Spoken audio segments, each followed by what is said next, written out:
सपना के महल बनावे, मन सपना के महल बनावे, दुनिया ढेला चलावे, जिंदगिया के खेला समझ में न आवे, जिंदगिया के खेला समझ में न आवे।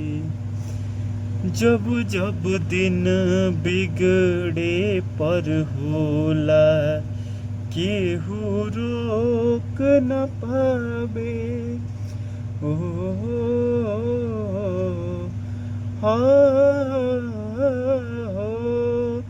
जब जब दिन गुजरे पर होला, केहू रोक न पावे।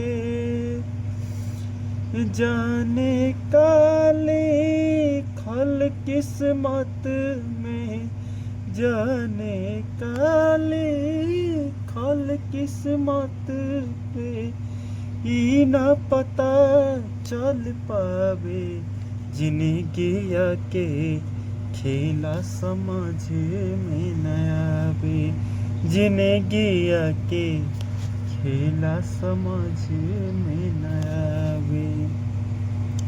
समय हंसावे, समय रुआवे, समय ही नाच नचावे।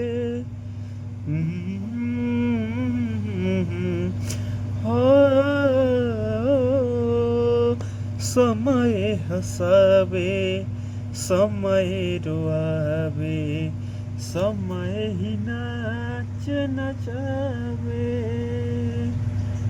जान बूझ के ना कोई माली, जान बूझ के ना कोई माली, आपन बगिया जरावे, जिंदगिया के खेला समझ में न आवे, जिंदगिया के खेला समझ में न आवे।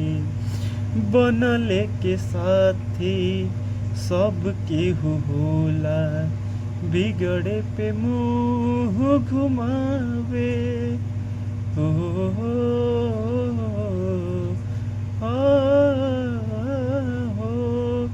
बनले के साथी सब केहू होला, बिगड़े पे मुँह घुमावे। सूरज के डूबते परछाई भी, सूरज के डूबते परछाई भी, आपन साथ छुड़ावे, जिंदगिया के खेला समझ में न आवे, जिंदगिया के खेला समझ में न आवे। दोस्तों, यदि आपको ये सॉन्ग अच्छा लगे हो तो लाइक, सब्सक्राइब, शेयर जरूर करिएगा। Thank you.